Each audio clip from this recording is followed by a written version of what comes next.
Hello, I'm Deborah Malone, founder of the Internationalist and host of Internationalist Marketing TV. Today's guest is Bridget Sponsky, Executive Director of Brand Marketing at Ally Financial.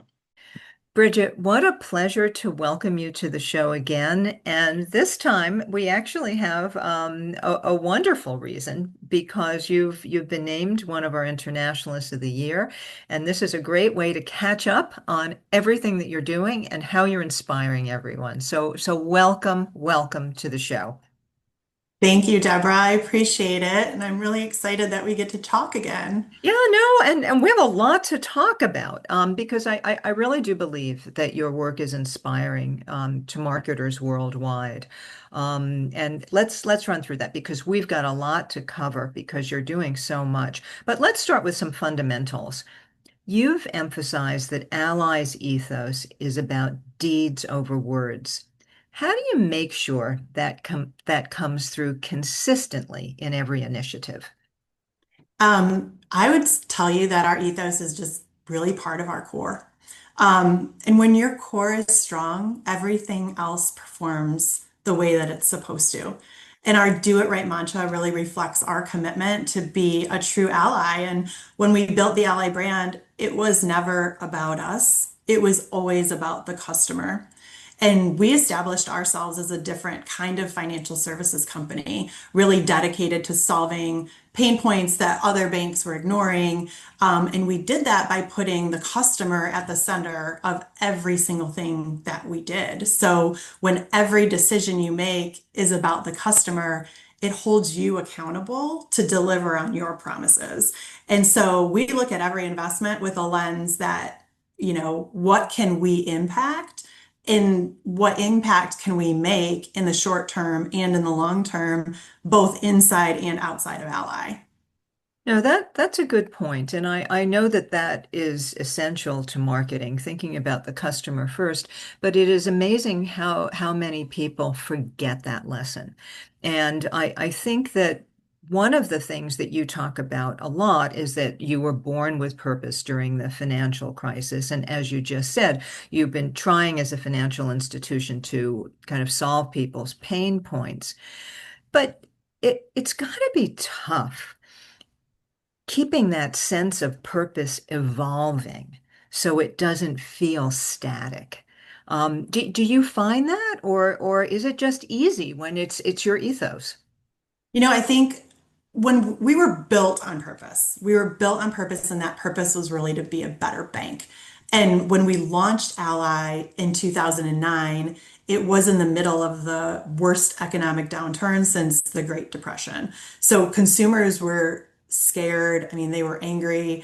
They had been resigned to apathy, within the category for almost 100 years. And so at the time, the world didn't need another bank. It didn't need another traditional bank. It needed a better bank and a different kind of bank. And, that's what we really did set out to do, was to be relentlessly customer focused.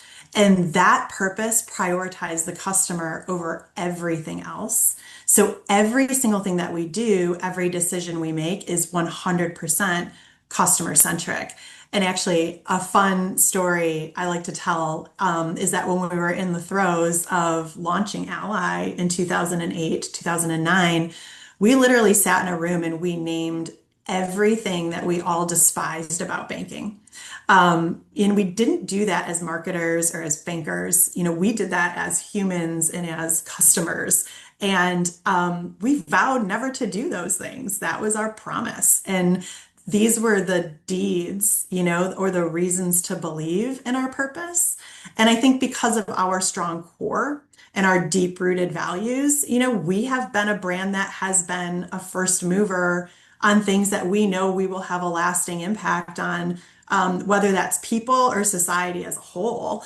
We were the first large bank to eliminate overdraft fees. We were the first bank, and I should say we were the first brand to make a 50-50 sports media equity pledge. We've created new models for media investment, worked with media companies and leagues to move first ever professional women's sports championship games to prime time.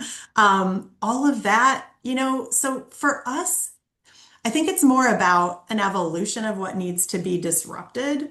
And does that create good for the long term? But I think to your question about feeling performative, I think performative stunts or empty promises, like that's a non-starter for us. Some of the brand acts I talked about above didn't necessarily pencil out for us in the short term, but they've delivered outsized returns, not just for the Ally brand and our business, but for the industry as a whole. No, you make a good point, and I think I'd like to talk about some of those risky things that you did, not only for the sake of Ally, but for from a larger standpoint. And of course, one that can't be ignored is the 50-50 pledge, which you began in 2022. And since that time, and I think this is part of what you're saying in terms of things continually evolve, and you can't stay static or performative and so on. But since that time, since you'd made that pledge, we've seen massive shifts in not only investment, but visibility and cultural conversations around women's sports. So what surprised you the most about either how quickly that change happened or perhaps how slowly that change happened? Yeah. Yeah.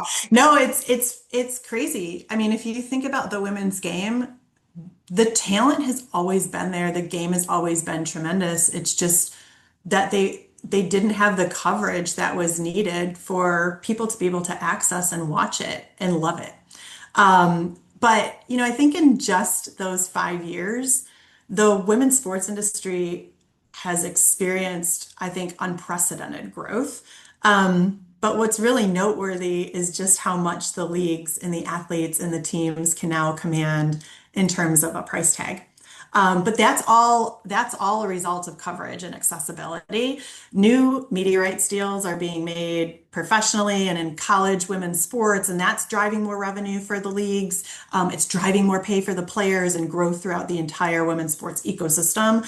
But this growth is creating more access for fans to watch the game, and that's driving even more fandom. So it truly is a full circle ecosystem. You know, I know we've talked about this before, but historically, most women's sports properties were sold in terms of sponsorships together with the men's. So they were really positioned as added value. And that really created a lot of challenges, whether that was exclusivity or valuation.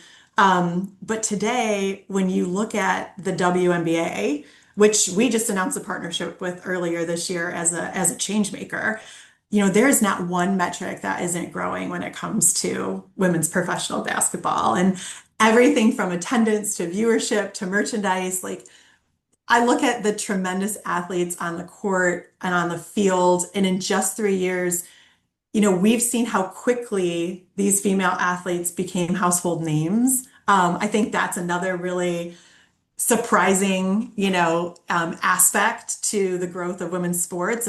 But that's all because of the access and the broadcast coverage. But I very much believe that we're in this transformative period. And, as we append old models, and there is a growing realization of women's sports as a genuine powerhouse, like not just economically, but truly culturally. It's not just an emerging, it's not just an emerging industry. It's essential to our culture and it's essential to the sports industry. No, I can see the passion with how you talk about it. It's really wonderful. And you bring up a lot. You talk about ecosystem.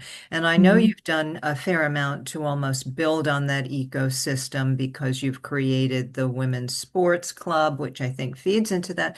But I also think you make another point. You've mentioned that the talent's been there, but I think that you're also finding that women athletes are becoming tremendous influencers and role models.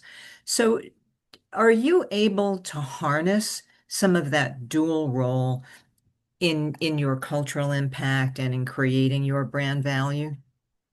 Yeah, female athletes are truly at the center of cultural conversation right now. And you're right, like they are seen as role models. They're trustworthy, they're authentic. I mean, that's how consumers see female athletes. And because of that, people are actually 3 times more likely to purchase from a brand recommended by a female athlete than any other type of influencer. But like we said, this didn't just happen. It's because these athletes have had to navigate a new system that was not built for them. And it's what they're doing. They're getting scrappy, they're figuring it out. And their lifestyle content is now flooding all of our social media feeds. They have had to build their own brands to be able to break through a traditional system, much like we had to do it as a disruptive digital bank, at a time where that didn't exist. When we launched our partnership and made our announcement with the WNBA, we actually aligned with three major female athletes who have extremely strong cultural cachet: Brianna Stewart, Sid Colson, Paige Beckers. And we tapped into cultural insights and attributes that were unique to these players and the fan base that love them, to be able to bring our announcement to life really creatively. And I think one of the pieces that was really noteworthy coming out of that announcement of our WNBA partnership was that 10% of the engagement comments in our social sentiment that we saw either included the fact that consumers were opening accounts with Ally because of our footprint in women's sports, or that it was like the reason that they open an account with Ally. So business is really like, the impact of business through culture is real. The other thing is, when we got into our partnership with the Las Vegas Aces, our logo went right on that jersey. And the cultural cachet and the impact that we've seen from that has been immeasurable, because you've got fans now wearing the Ally logo on the Las Vegas Aces jersey during the Olympics and appearing on broadcast television. And then you look at the cultural credibility that Asia Wilson carries and the brands that she's showing up alongside with our logo on her jersey. It's cultural impact that drives brand value. No, you are just so passionate about it. What would you say to other marketers to inspire them to also get involved? Do you have advice for them? You know, um, it's tough because, I think we're faced with a lot of media exclusivity challenges still. They very much exist. I think that there is a supply and demand issue in women's sports right now. And that's due to things like limited valuation models, I think inflation escalation, limited inventory. It all has an impact there, but it's not just media exclusivity. I think when you're battling with limited sponsorship opportunity too, sometimes you have to make balanced business decisions that might go against traditional rules of sponsorship negotiation, for instance. But we've done bold things like given up certain categories of exclusivity with past partners just to make room for more brands to come in and invest. And I think for me, that's a piece of advice that I would impart. And it's a little bit of us opening up our playbook, because, it's about really setting a new industry precedent with a women's sports centric, ESPN deal that we did with Disney, where we're able to actually direct our dollars right into women's sports. We've gotten really creative outside of women's sports too, when we think about, how we partner, with organizations to help us think about how we break through ad-free models, because that's all part of this, new media landscape that we're navigating. But you know, I think when you think about my advice, I guess in essence, it would be understand the big picture in the mission, understand the mission for the long term. And when you're making room for more money in women's sports, in the media ecosystem, it delivers more opportunity for you as a brand over time. And that's what we're seeing today. Like, get creative, push your partners, and build ideas together. Don't just fulfill the assets. No, you said that very well, and you also talked a bit about bold plays. And I Mhm. think if I think about anything that I associate with Ally, yes, of course, now we think so much about the 50-50 partner, the 50-50 pledge, but I also think you've done so many bold things. Not only things like a Super Bowl only ad or a reality streaming series, but I remember Banksgiving, which was such an emotionally wonderful way to both give back and to separate yourselves and so on. So, I guess how do you decide when to take the risks that break the category conventions? I mean, you did talk about think about big picture, and think about the mission for the long term. Is that it? Or, I mean, it's genius how you're managing to do all this. Well, thank you. But I also think our brand has the permission to play in spaces that a lot of our competitors just don't because of the nature of who we are. Um, we focus on building cultural credibility with our brand over time. And it's always been a strategy for us to be what we like to say in and of culture.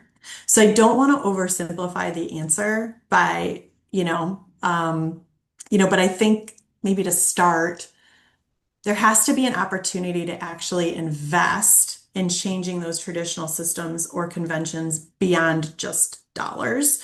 So, what I mean by that is if you take our position on sports media equity, the dollar investment was our accountability model and moving the champ game to prime time or working with Disney and ESPN to direct those dollars into women's sports or working with emerging media platforms that are really trying to help bring more sustainability to the coverage of women's sports and helping them with what capabilities they need for brands to be able to invest, kind of opening up our toolbox to help others.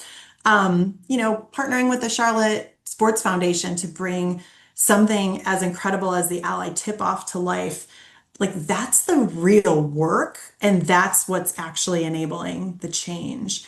And so I think by doing the work to break those conventions, it builds that trust and that credibility amongst the consumer base or the consumer fan base for the brand. And so you've started to prove yourself or you've proven yourself. And then that's when you realize the long-term return.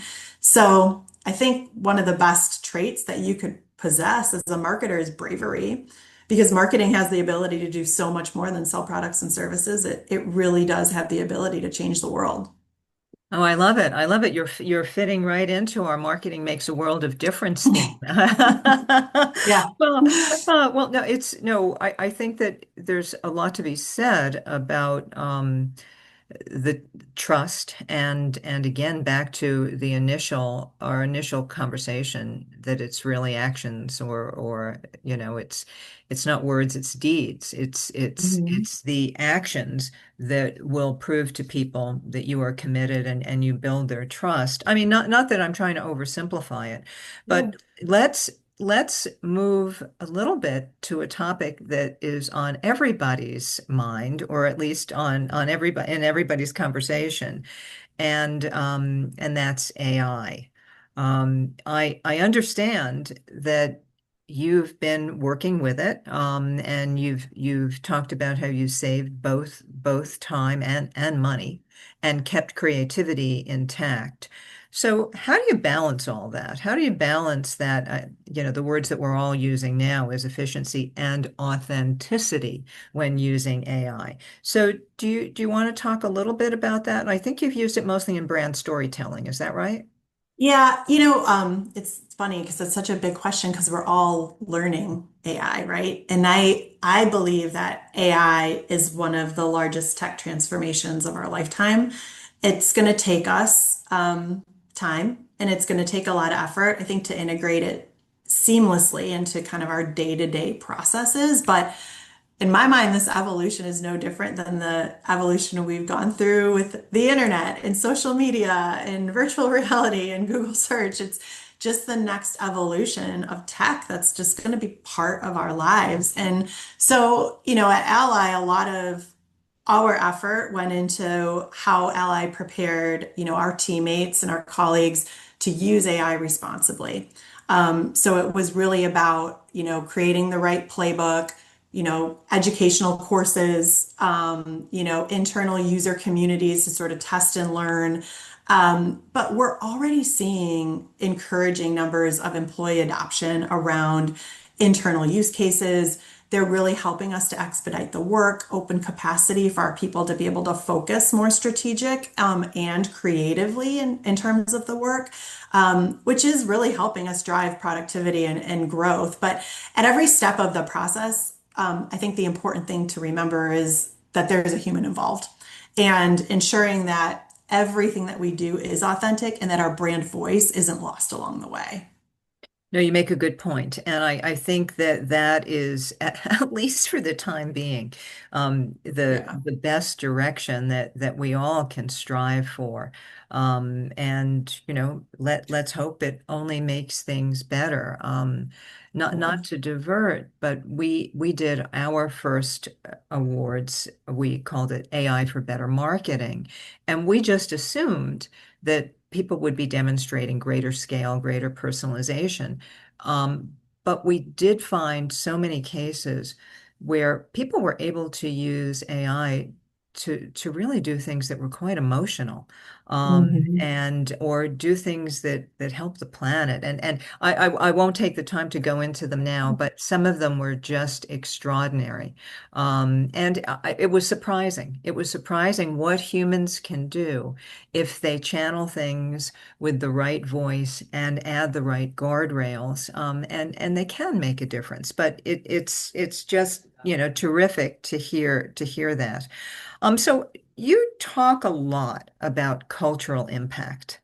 Um, how do you can you measure it outside of traditional KPIs, or how do you explain that value, both, I guess, inside and outside the company? Yeah. No, it's a good question. I think, you have to look at the impact of the landscape and then you have to look at the impact of the brand and the business. So if we take women's sports, for example, the explosive growth that's happening in that industry, global revenue projected to surpass, see, $2.3 billion this year. Like that's insane. And basketball and soccer are the ones that are actually expected to be the top revenue generators for women's sports. But that growth is actually a 25% increase over a record of $1.8 billion last year. It's insane. So if we continue at this pace, hopefully the next decade will start to bring more media deals and, we'll start to see those come in at 5 to 10 times what they are today and driving even more growth and even more coverage and even more revenue. But I think it's an undeniable trajectory that's really ripe for investment. And so you got to look at those trends, right? The long-term trends. And the more that the industry grows, the more eyeballs that you're going to have, the more fans, and then the more consumers that your brand's going to be able to reach. So I think when we got into the WNBA, we built the business case around the fact that, first of all, there wasn't one metric that wasn't growing with the WNBA, but they were also delivering unduplicated audiences for us. And I think you really have to look at that fan and you have to understand how valuable they are. And they're younger, right? They're more diverse. They're early tech adopters. They are culturally influential. They're more likely to purchase from a brand who's investing in the things that they believe in. Purpose is really, really important to the women's sports fan consumer base. And having that female strategy is so important, especially for us as a financial institution, because women right now are making 90% of the household financial decisions. And over the next 25 years, 70 to 80% of the total wealth transfer is expected to be inherited by women. And that's really because of, longer life expectancies and, demographic shifts in aging population. But this is leading to an increase in spending power. There's no question among that female demographic. So, for us, the impact that we're making in culture today for these consumers to use Ally as their primary bank is extremely important to the long-term success of our business. Yeah, well said, and quite amazing when you think about it, in the long term. So looking ahead, and I know you can't admit anything that has not occurred yet, but I guess I've got to ask, what's next? What's next Mhm. for Ally? Are there certain frontiers that you haven't yet touched, but they're somehow on your radar, or I'm not sure if you can admit to them.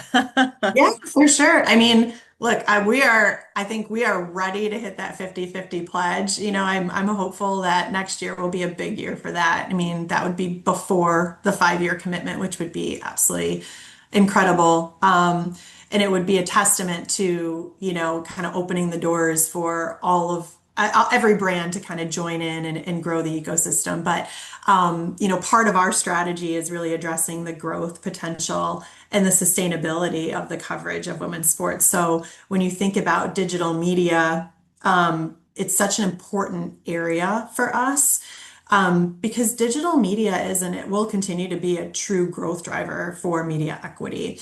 And emerging media companies like The Gist or Just Women's Sports or Goals, these are digital media platforms that have had a huge hand in the growth in coverage.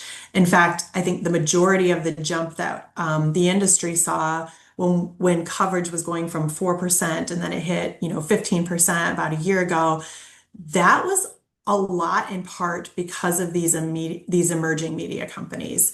They really do represent best in class storytelling. I think they give, they meet an increasing demand from the fan for women's sports content. And it's content that you can't get from network or broadcast. And so, I think the hard part is that the catch with um, these emerging media channels is that they have a hard time passing the test when it comes to, media agencies looking for impressions and scale, or the need for like deep consumer analytics or controls that bigger, maybe more mainstream media companies have that help them sell media. And it just means that it doesn't mean that they, aren't building something that matters. It just means that they didn't fit the old model of what was deemed success. And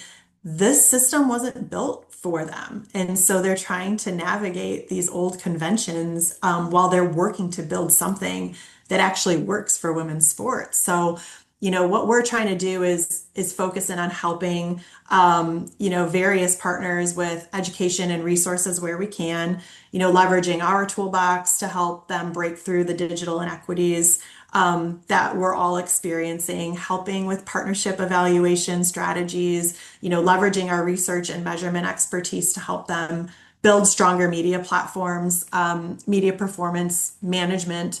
And at the highest order, I think, as we think about our strategy in women's sports, it's more than just the investment itself, it's the impact that we can make at the end of that investment. So that's one big area of focus for us. But there's other areas that I think are just really interesting. I think about collaborations and how women's sports really intersects music and fashion culture. And we're really trying to live in the middle of that Venn diagram.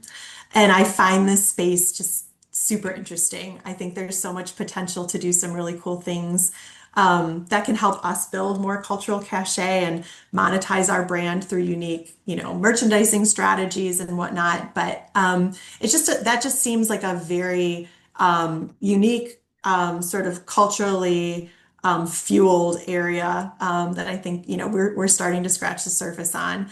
But also just really finding unique spaces to drive more fandom with. Similar to what we did with carving out a space for Ally during the NWSL and the WNBA rivalries weekends. I think finding those types of opportunities where we can create creative expression and an ally thread throughout to help build more fandom so that we're continuing to build an opportunity for us to have a broader reach and more consumers that are favorable to Ally is important.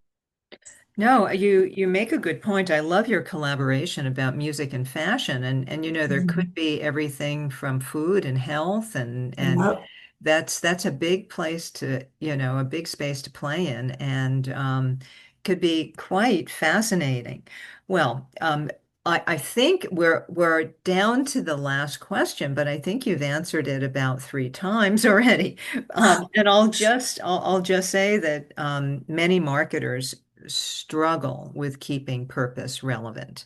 And like everything else, purpose sometimes feels that it's more quote unquote culturally relevant than at other times. But nonetheless, I think purpose is certainly core to all brands, yet there's times that it speaks louder than others. But what lessons can you share with others for trying to align brand values with bold action? And I know purpose is at the center, but maybe a final word to just inspire some of our listeners. Yeah, I've gotten asked this before, and I think for me, I think it's important to remember that data is important in the decision-making process. There's absolutely no question. But you can't always let the data rule every single bit of your decisioning. And I think as marketers and as advertisers, the basis of our craft is art. And so you have to be able to balance that with the science. And if we would have solely let the data drive our decision to make the bold commitments we've made, we wouldn't be where we are experiencing this incredible movement and more importantly, the return. Um, so I think it's, be in touch with culture and on top of the trends, really invest in what you believe in. That's a big one. But bravery at the end of the day is the reason that, a bank has influenced and changed the sports industry in a way that's creating economic mobility beyond just the games themselves. That's an extraordinary last line, and I think that is just kudos to you and your team and management and everything else to have such a wonderful vision, and a vision that you act on with great passion. So I'm just delighted that you took some time to share that with us today. And again, congratulations on being an Internationalist of the Year. It is so well deserved, and just happy to hear from you. Thank you, Deborah. I really appreciate it. Yeah, a pleasure. Talk to you soon. With Okay, the next sounds good. bold movement, right? Yes, yes. Can't wait to see what's next. Great. Thank you. The Internationalist focuses on the continual reinvention of marketing by highlighting inspirational marketers around the world and their ideas as they move the industry forward. Internationalist Marketing TV shares these perspectives through interviews and personal stories. Thanks so much for watching. If you find this kind of content helpful, please click like or subscribe. Again, thanks so much.